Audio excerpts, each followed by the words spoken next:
Video. I'm just going to explain the implementation of mine in a project I'm working on.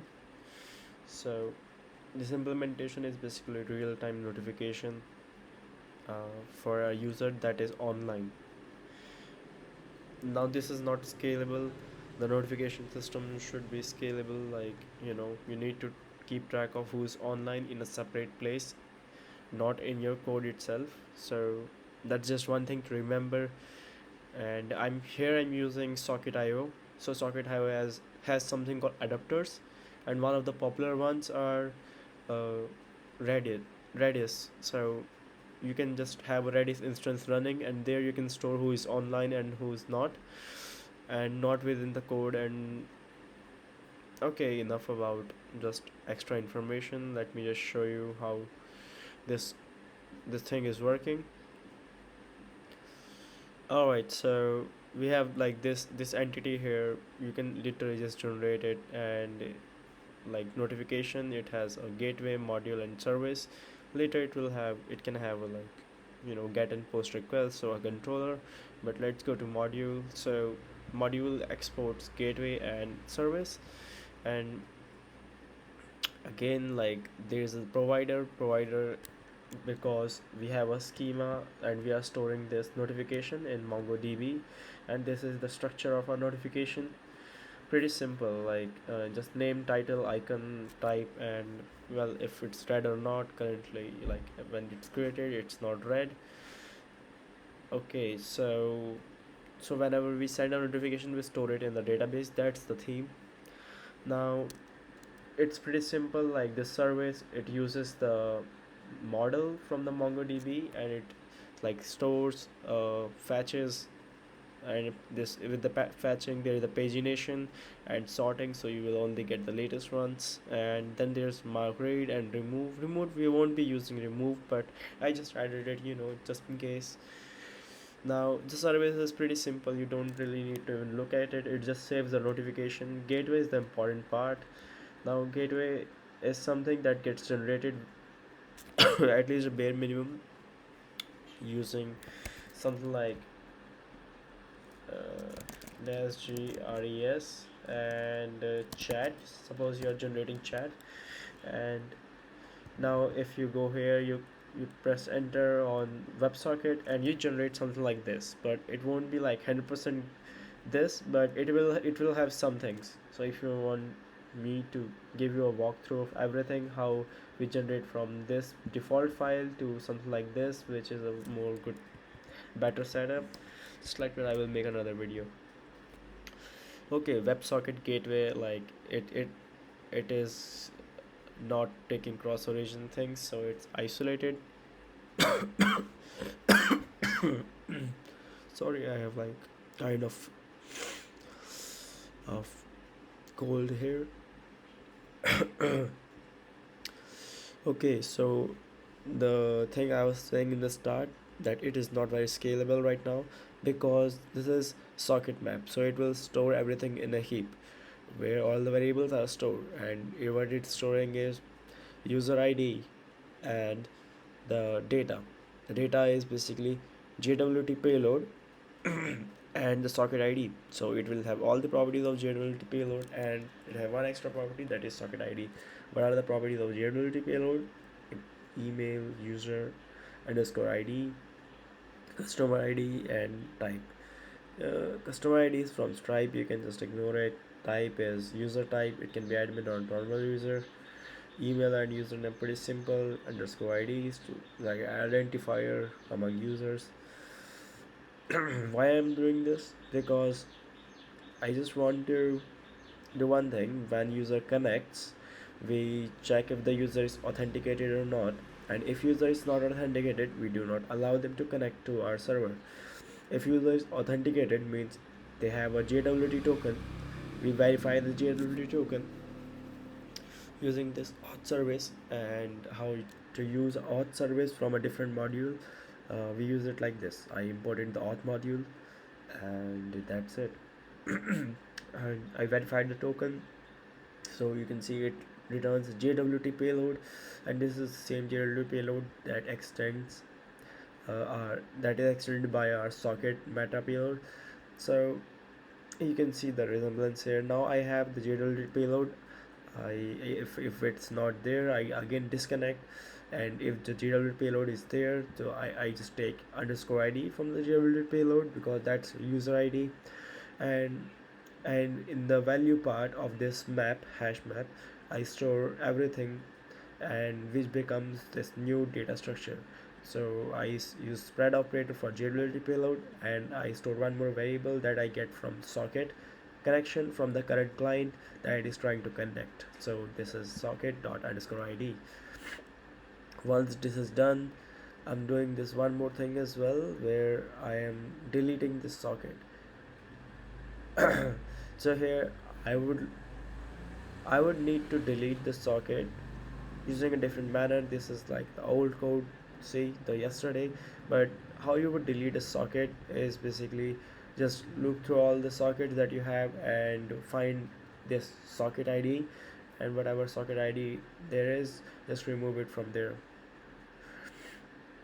On the long run, it doesn't even matter that much. I will tell you why, but yeah, it's just something you can it's an optional part you can do and you cannot do. It's really fine, but it's recommended to do because otherwise you will have some dangling variables that are like not being used but are just sitting there. So on a larger scale it may be bad, but if you are just testing things out and learning like me, it doesn't really matter. But yeah, you should do it, I guess. Now on module init executes after constructors. So after we define both of these and they create their own instance in this class, sorry, and this class gets running, this is the second function that gets called after the constructor. So that's why we put our code here. And and there is more function like after module init and such, but we don't really need that right now. So see, we have like this small thing called current users. It's a simple thing. It's an event that is our server is listening for, and if anybody sends a socket a packet with this event, it will reply to that client with a list of users who are connected. Let's try this one. I guess you like don't understand it, so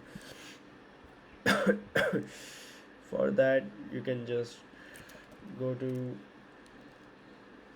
mm, nest gateway,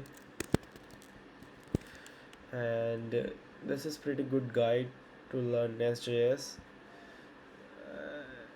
And here you have gateways and like how it's all working.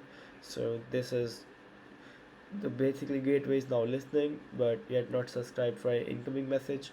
So when you run the server, basically means your gateway is running, but if you really want to listen to incoming messages, you will have to specify like this, like which event you want to listen for and how you handle that. So yeah, you can read more about it here, like it's a lot. Now we now just clear this. Let me disconnect. Now I make a request here, and I'm connected. I'm listening to current user. It's very important. You can listen like here. You can just add one more variable, put it like this, but it's same, so you don't have to. Kinda. Now messages, you have it here. And by the way, this is Postman. If you didn't saw it earlier, and we send it, and it shows that it's empty, which is pretty weird. I wonder why it's empty.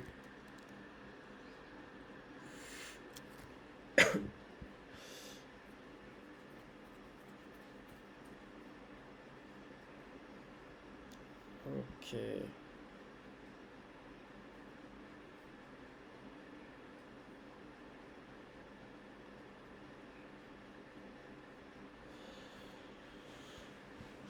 So let's see what happened here. We have the bear token. we connect fine. So just to test first bearer token, let's just copy this URL, paste it here, connect, and it disconnected, meaning it doesn't our backend doesn't allow users to connect without a durability token. And here's the durability token that we have.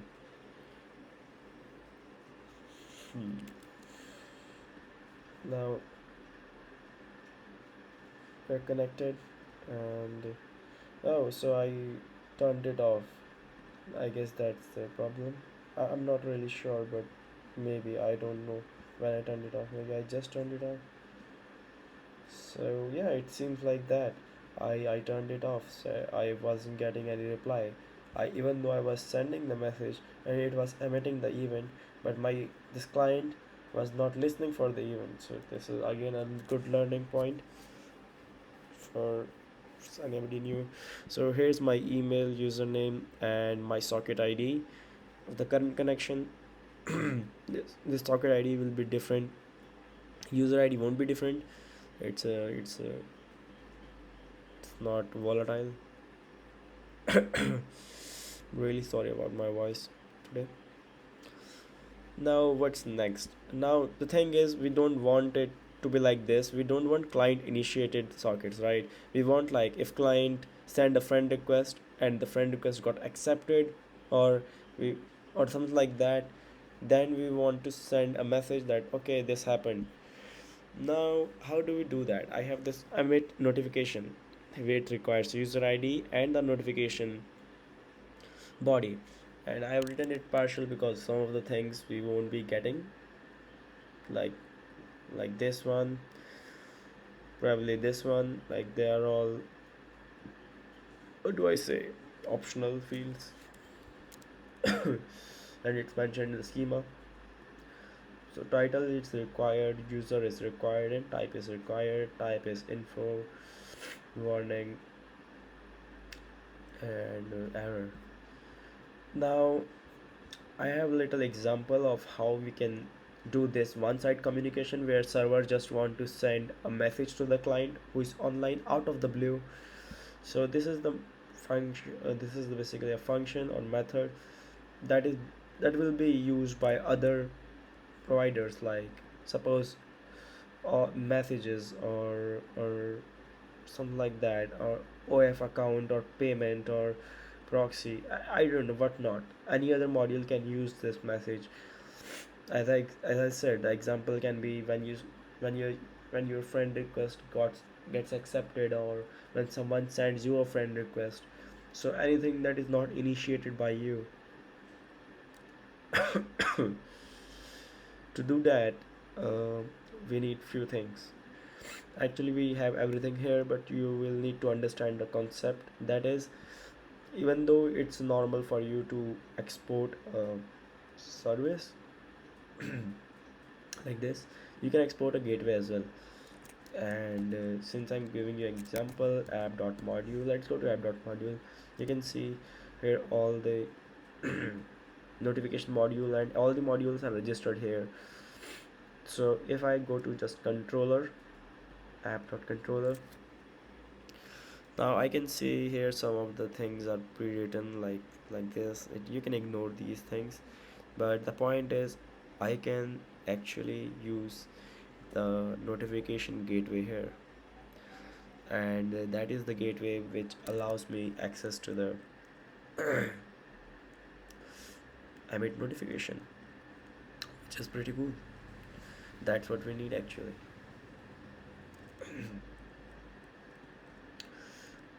Okay, now this is simple get request to server URL. Let me connect to the server again. I'm connected to the server, and this is the request.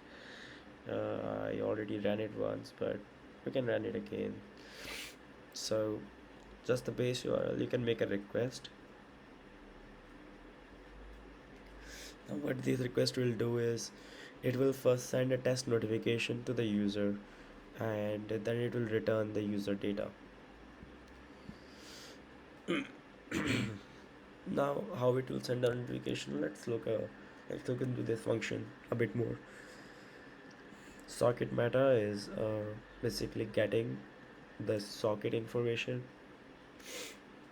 by using the user ID, as this is an authorized endpoint. It using a JWT guard.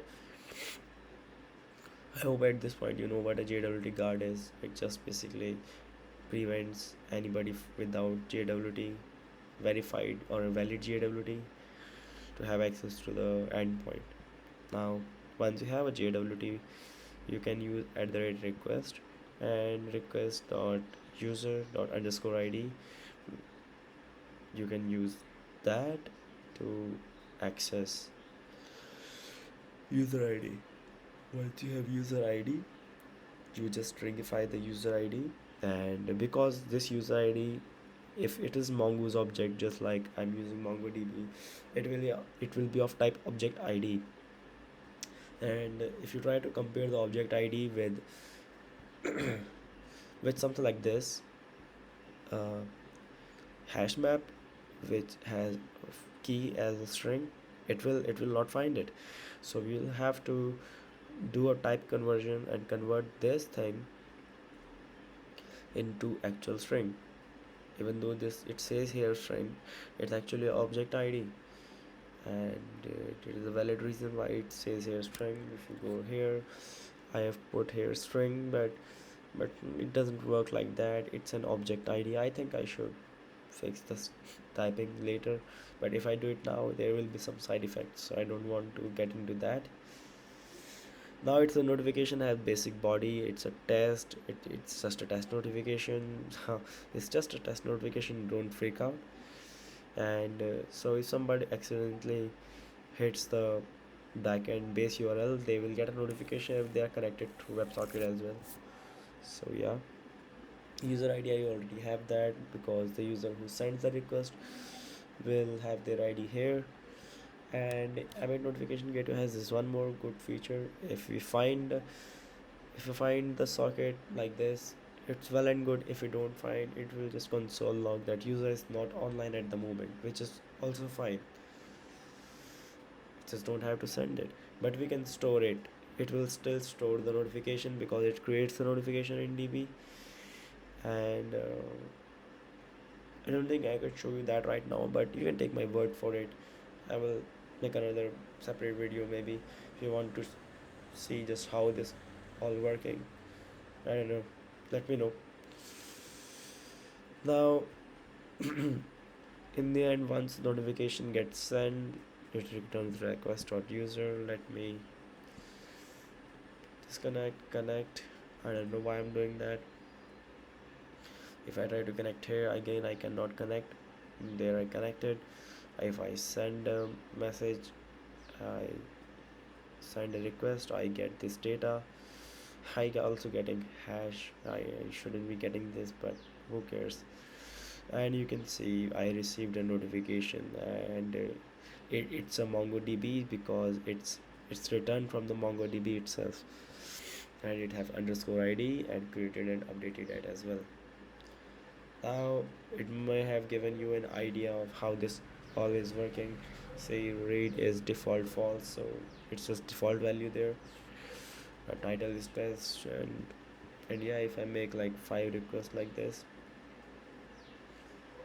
5, you will get some like 5 sorry, you will get like 5 notification. So this is pretty cool, huh? Like you just send a, and you can see like you can even make a cron job for like this, and you can call this emit notification from anywhere in your application. It don't have to be a user sending a request and getting a notification. It can be like other users doing something or interacting with this user.